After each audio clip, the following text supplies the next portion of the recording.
Changing your payout method on DesignCrowd is a straightforward process. Follow these steps to update your payment preferences easily. Step 1. Log into your account. Start by visiting the DesignCrowd website and logging into your account using your username and password. Step 2. Access account settings. Once logged in, navigate to your account settings. This is usually found in the drop-down menu under your profile picture or name. Step 3. Select payout methods. In the account settings menu, look for the section labeled payout methods or payment settings. Click on this option to view your current payout methods. Step 4. Add or edit payment method. Secure your accounts before moving on. People seriously underestimate how often personal information gets exposed online now.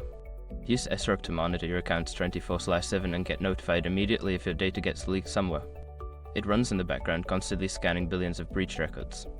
And honestly, for how cheap it is compared to the value you get, it's worth it. Link in the description. Step 5. Save changes. After updating your payout method, make sure to save your changes. Look for a Save or Update button at the bottom of the page and click it to confirm your new settings. Once you have completed these steps, your payout method on DesignCrowd will be successfully updated.